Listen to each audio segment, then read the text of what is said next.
Jose Mourinho is on his way to Turkey and the Champions League is on his way to Wembley. You're watching Foot and Mouth.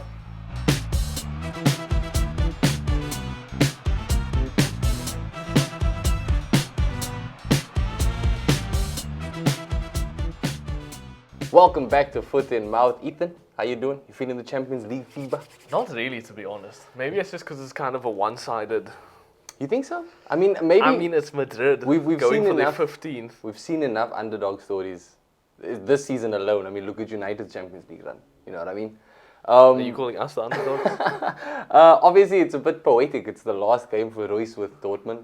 Last game for Cruz in football. No, well, look, he's going to do Euros. Remember, he's called up for the club football. Sorry, yeah, in club he's football. called up for the Germany team. And then he'll retire after the Euros. So it's double fairy tale time for Cruz. I feel like let's play nice. You know, he can have the Euros and Royce can get the Champions League. That would be nice. In a perfect world, you know, it's possible. But I think in a perfect world, it may just end with Cruz winning both. True. Germany are hosting the Euros this year, obviously, so they're going to be favourites to a degree. When last have Germany been favourites? So when last have they had a good team? Probably the last time they won the World Cup. Which was? A while. I think it was 2014. So yeah, 2016? 2010 was a World Cup, so it would have been 4 years after. I think it was 2014. But remember, right after they won the World Cup, like everyone retired. Philip Lahm. Yeah, they all left. They all just retired from international football. And they haven't football. won a Euros. I haven't seen it happen. So like, it's about time, I think, for Germany to win some silverware again. Who's their manager? Who's the coach? I don't. Oh, it's Nagelsmann now. Oh, Yeah. yes, it's Nagelsmann. He took the Germany job. He got Kai Havertz scoring goals at left back. Oh yeah. Okay, look, interesting. I mean, I'm still gonna back Portugal. I'm still gonna back England over them too. But I guess Germany have a chance. Look, Germany have always been like essentially my international team. I just started supporting England because of the Saka Is it effect. because of the kids? No, I've always loved German footballers, bruh. Like Name one. Ribery. You know, in the Ribery. French. See? Jeez Louise. I asked him to name one. That's I'm thinking about Bayern Munich now. Bayern Munich. No, and obviously the Ozil factor was there because I was a big Ozil fan. And I supported France before and because of Henry. When Henry retired from international football, I was like, man, let's just move. Internationally, I just kind of go with where my favorite players at the time you support France internationally then? I used to. Like I said, after Henry left, then I was like, no, okay, cool. I like France's players. Yeah, you don't like Bappy? I like France's players, but for the most part, like that German team was stacked, bro. You know what I mean? Like when they had the Philip Lahm and Ribery. Like now they've got a nice squad. Obviously, Leroy Sané is in good form again. Is he? Yeah, I think he's had a decent season at Bayern. Or at least he tore Arsenal apart in the Champions League, bro. Yeah. I like Germany. Neuer is gonna be in goal. I'm pretty sure it's actually his last international tournament as well, bro. The Germany kids always look clean. The kids nice. 9 times out of 10 they look clean. But yeah, I mean the players, bro. Did you see? I think they blocked. They couldn't have players like with a 44 number because it looked like SS. Oh. You always got to be so cautious as the Germany national team, even as the German clubs, bro. Like, you can't raise your hand in a particular way, bro. You can't have numbers in a particular way. Hey, it's your own fault, Germany. Look, it's going to be interesting Euros. I'm very keen to get into that. Obviously, Germany opened it up against Scotland, which should be a win for Germany. But yeah, stranger things have happened in football. For now, though, Jose Mourinho going to Fenerbahce. Fenerbahce. Out of the blue? Yeah, out of the blue. How did Roma do this year? They did okay, didn't they? Well, I mean, last season he won them a European trophy. So regardless of how they did this year, I think much like Moyes, he's done enough, bro. You know what I mean? He's leaving with the trophy. He's leaving with his head held high. At least in that regard. I'm gonna be honest with all the like clubs looking for managers and shit right now. I do think he should have gone to a bigger club. Like imagine he went to Brighton. You know what I mean? Like there are these random ass clubs available. Or I guess the ultimate would have been him going back to Chelsea. I honestly think everyone's just kind of moved past his football. I think so too. But it's unfortunate because he's not bad. No, like I said, he just won a European trophy with Roma. So it is weird how these clubs are like overlooking some of these older managers now because they do think they passed their prime. But I think fans have just gotten more demanding. They want a play style now. You know what I mean? Like Mourinho gives you a play style, but it's not entertaining. Yeah, people want to be entertained and they want to win trophies. You can't have your cake and eat it. That's what I say. I just want to win. Like I'm like, bro, Jose Mourinho guarantees you a trophy unless you're Spurs. And like Fenerbahce, I don't think he ever saw himself going to the Turkish league. But then again, if he adds this medal to his cabinet, this trophy, then that's just one more league that he's won. I'm pretty sure he's chasing Ancelotti, bro. Like Ancelotti's got a Champions. How many Europa titles does he have? I don't even know. Fenerbahce are in the Champions League, so he'll be in the Champions League. They obviously, I think they did do some recruiting, much like Galatasaray and them. No, Zaha went to Galatasaray. Yeah. I think they did the best in terms of recruitment. But look, the Turkish league in general obviously added a few one-to-away Premier League stars. I see they've still got Edin Dzeko. They've got Fred. Oh, Fred. That's who went there. Okay. That's it. Now I see why. That's it. They've got Dusan Tadic still, bro. Soyuncu's there. There's decent players in and around that squad. Kensing Unda's still there. So yeah, it's Josh King is there. I didn't know that. So it's a mixed batch of players. It's gonna be interesting. I don't know how much money Fenerbahce have to spend. I always see Mourinho as the type of manager who likes to go to a club that has pretty much a blank check. Yeah. So we have seen that. It's gonna be interesting. I don't see him. Look, the Turkish league is wild. It is wild. Apparently, it is wild. It is intense. Like, the league is always getting suspended or postponed or because of violent conduct from fans. I don't know if Mourinho hurts or helps that league with him being there, but I think he'll be comfortable. Yeah, I'm sure he will be. He is the type of dude who pretty much... I mean, I didn't expect him to do so well at Roma, to be honest. I didn't expect him to win a Europa League. I thought maybe you could go for the Serie A, but that's just me underrating the Serie A in the sense of it's not as competitive as the Prem. But like Moyes, though, I do think doing what he did is impressive. It is, bro. He's the first manager to win the Conference League, remember? Is he? Yeah, I think he's the first winner of the Conference League. Wow, okay. Take that. But look, I expect him to do something similar at Fenerbahce. Obviously, like you said, they in the Champions League. I don't expect them to go far in that, to be honest. If they drop down to the Europa League, then, he has a good chance of winning the Europa. I guess it depends on who's... The Europa League obviously is going to have some big clubs in there, namely Manchester United. Yeah. So you could see Jose Mourinho versus United again. That would be big, I guess, for like United. But I mean, for Fenerbahce, who gives a shit? It'll be big for Fenerbahce. It'll be big for Fred. And on top of that, they'd kind of have a point to prove, I think, after seeing Galatasaray get points off of United. They're not going to want to not get points off United. No, look, if it happens, it would be... It's a big if, obviously. There's every chance that they qualify from their group. We haven't seen the Champions League groups. It's not groups anymore. It's the log. Oh, fuck me. The format changed. That may help a lot of clubs like Fenerbahce in the Champions League, in all honesty. But I do think he will do well at Fenerbahce. And obviously, well is in the context of Fenerbahce. I don't know exactly what they're doing now. Yeah. They've got some decent players. I know Kadioglu, I don't know how to say his name properly, but he's linked to the move to Arsenal. This dude can play in like 8 of the 11 positions on the pitch, bro. Are they winning the Turkish league? I think they may have lost it by like 1 point, because I remember that there was memes going around about how Arsenal fans were happy with second place, but Fenerbahce, it was either Fenerbahce or it was Galatasaray, but whichever fan group it was, they were burning the club flags and stuff because they lost the trophy by like a point. So I don't think they're doing terribly. Obviously, they did just sell Arda Güler to Real Madrid, who's having a storming time at Madrid in the cameos we've seen him in, but they've still got some players, bro. Yeah, look, I think he'll probably win the Turkish league, and he probably will even win a Europa or something like that. I wouldn't be surprised. The deal is what, 2 years? It's 2 years till 2026. Yeah. They finished second by 3 points. Looks like they'll win something. Yeah, that looks like it's going to happen. I think he's going to add a Turkish Super League to the ever growing CV of his. But for now, going to one of his many former clubs, Real Madrid. Champions League final. The big one. The big one, bro. I don't think anybody predicted this final from the jump. No, also, Dortmund did have the group of death. They did. With PSG and Newcastle. And I think I predicted them to be the one to drop out of that group, I think a lot of people would have. They probably had the hardest run here just by that. Yeah. You know what I mean? Like, I know Madrid had to beat City. And they did beat City on penalties. They had to beat Bayern. And they did beat Bayern thanks to VAR. Bayern, yeah, they did beat Bayern. But Dortmund, I think they've shown... they can do it, bro. They can go all the way. And I mean, like, they've got the fans for it. The fans do the yellow wall. I just think... At the end of the day, Madrid is like the Man City of wherever. They're just too big to fail. They've just done it too many times. Especially in a final. Like, I don't think they've lost very many Champions League finals, bro. And I don't know if Dortmund have been in very many Champions League finals, to be honest. This is for the 15th one. I don't this is football heritage. It's monumental, bro. For Real Madrid, for Carlo Ancelotti, for the group of players that could achieve it, bro. And Ancelotti said he wants to stay there until he's done. He said he wants to retire. Until Real Madrid say we are done with you, and he wants to retire there full on. He obviously said that this is the best team he's ever managed.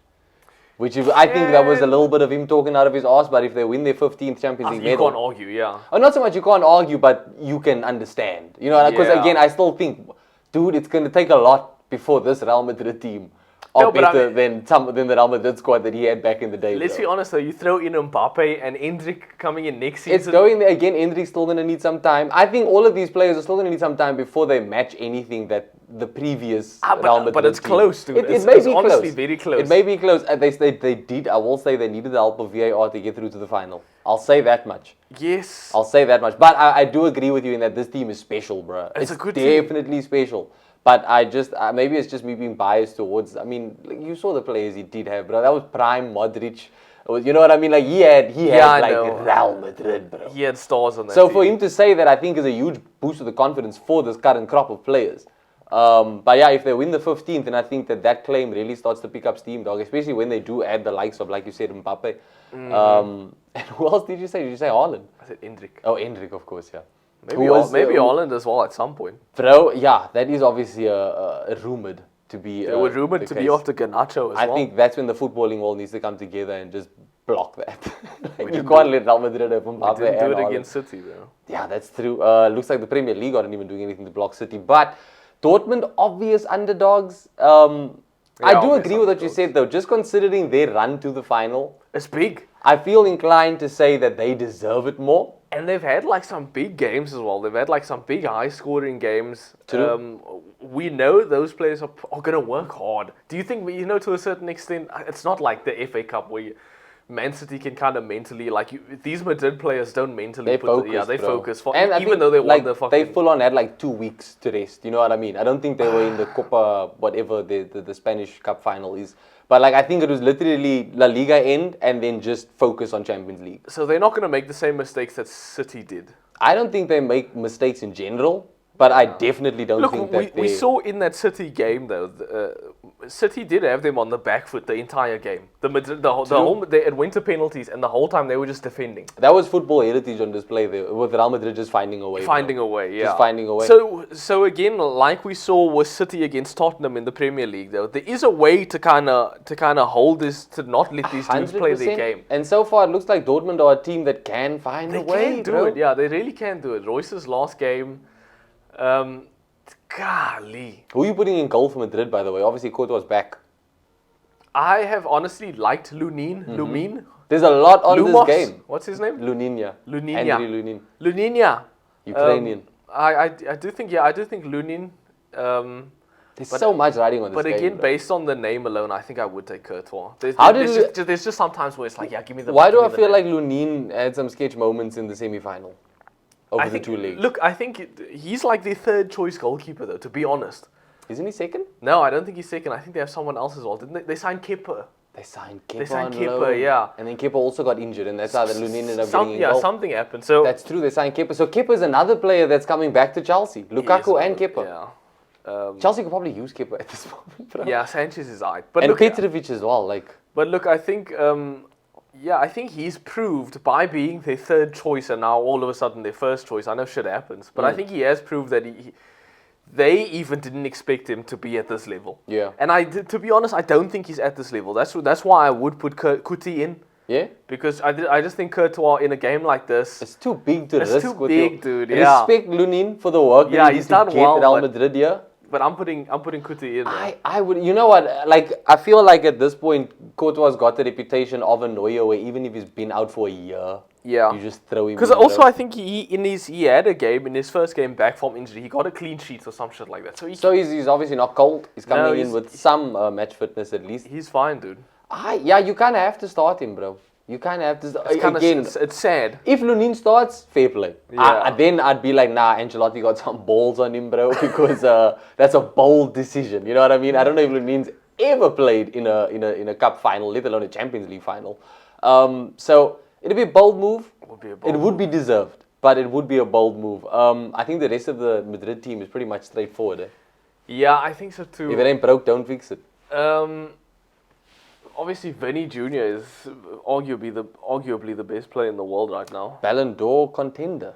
Yeah, I would have said Bellingham as well, but he's kind of cooled off recently, hasn't he? Like, people don't talk about him as much anymore. Yeah, which I think is, honestly, I think it's kind of good for him because I think a lot of that hype, you end up getting a situation like Alexander Pato, if you will. Wow. Where you end, obviously I don't think he's going to be anything like Pato. He's too good to kind of fall from grace. But look at Pato, bro. He was a young starlet who was doing numbers and the hype never stopped. And then his performances stopped. And he himself admitted years on that it did kind of get to his head a bit. So I'm like, maybe I highly doubt it's quiet in Spain. You know what I mean? In Madrid, they probably still just ranting and raving. But in the overall big... the Bellingham hype has died down a little bit. Yeah, and it's probably going to start up again come the Euros again. Any slip up that man... So look, to be honest, he's still on the table for winning a Ballon d'Or as well. If he does well in this final and then does well in the Euros... True. You know what I mean? True. So, but if he does, I'm not going to lie, I'd kind of feel like Vinny may be a bit hard done by. Because Vinny Jr. has also done it like... at Real Madrid for like 2-3 seasons running now. Yeah, I mean, there was an interview now where Bellingham said that Vinny Jr. is the best in the world. Yeah. So he actively is like upping the dude. But I mean, you can't argue. Vinny Jr. has been so good. Rodrigo as well, bro. Yeah, Rodrigo. Hey, shout out to Joselu. That also. Dude, like I don't somehow... They bought him for like 2 mil or something? This fucking complete bum. A Stoke failure, bro. Is able to like score 2 goals to beat Bayern Munich. Yeah. Again, and even looking at that Bayern Munich game, they weren't necessarily that good. Nah, they weren't. Bayern Munich really fucked up. Tuchel really fucked up by taking Kane off and going all defensive at 1-0. Madrid just found a way, bro. So look, you can get this Madrid team. Fuck me. I don't want to say... I don't want them to win it. But you can't see them not winning it. I mean, I can't. You want to talk? Let's talk about Dortmund for a second. The only like big is Royce and then Sancho. If Sancho can go on to win a Champions League after this whole issue with Man United, then I would say that Ten Hag is not going to be a very good look for Ten Hag. No, it would make Ten Hag look very bad if Sancho goes on to. Benny McCarthy was speaking about Jadon Sancho, and he had said that Sancho refused to apologize because he doesn't agree with what he'd be apologizing for. Yes, well, do you remember he made because do you remember the situation what happened? Somebody basically asked Ten Hag why didn't Sancho play, and then Ten Hag basically answered because Sancho didn't train right. Yeah, he's lazy in training. He shows up late for training. And then Sancho basically made like a social media post like downing this dude, saying like just basically saying that his manager's a liar, whatever. Yeah. And all Ten Hag wanted him to do was take down the post and apologize. Yeah. It wasn't apologizing for speaking out. You could have said something like to him personally. Yeah. The issue is you made a scene by making a social media post. I do agree. I think that Sancho at least apologize for the post. Yeah. And I think he's taking liberties in that explanation. However he spoke about it to Benny McCarthy. Maybe Benny's just looking for some screen time, But yeah, I don't blame Ten Hag for the decision making. No, Sancho's in the wrong. 100%. You at least take down the post. If any fucking player, imagine any player made a social media. Imagine fucking Odegaard made a post about Arteta and left it on social media. Didn't delete it, nothing. Yeah. You can't have that. You at least gonna ask for an apology about the post itself. What you said is it doesn't matter, but it's the post itself. True. No, and then at least take it down, dude. Obviously, it'll be dope for him if he gets the Champions League. But at the end of the day, I don't think it should. It's obviously going to. People are going to. And I don't fucking. Let's be honest, Sancho didn't do well at United. Not well enough, bro. Not well enough at United. Not at all. Sure, he's doing okay now at Dortmund. He looks good at Dortmund. But again, he looked good at Dortmund fucking 10 years ago. That's true. It's not like he did any of the shit at United. You know what he did at United? He pulled up late to training. He fucking barely played because he was fucking shit. And then he had a mental breakdown. Yeah. And United gave him the time. United gave him the time and let him sit out months. Ten Hag said, you can sit out months, dude. We'll wait. And what do you come back? You come back and you fucking complain. Well, could he lead Dortmund to an unlikely Champions League? He obviously looks like he's gotten over whatever footballing hurdles he had to overcome on this journey. Those hurdles were his mental hurdles. It's been a testing time for Jadon Sancho. But yeah, he's in the Champions League final. going to the Dortmund squad, they've obviously got Royce there. They've also got Adeyemi there. They've got Hummels. They've got Sabitzer. Look, and Hummels has looked very good. Yeah. Same with Nicholas Schule. Schlotterbeck's also looked good. You can't say that. Hummels has been honestly one of their standout players. It's a shame he wasn't chosen for the Germany squad, but he is old. Yeah, I think it is. It must just be age related. He is old. Fulkrug looked decent. Yeah, speaking of age related, Fulkrug. Decent, bro. But yeah, I think Martsen obviously has always been doing well on loan. Yes, they also want to make that a permanent good as well. Yeah, Julian Brandt. They've got some players. They've got the caliber to cause an upset. Yeah, we'll say that. Obviously, Kubel in goal as well. Kubel's a good goalkeeper. I would actually say Kubel's a better goalkeeper than Lunin. Definitely than Lunin. Probably on par with Courtois, I'd say. Yeah, maybe we haven't seen enough about him, but I think he's on the same level there.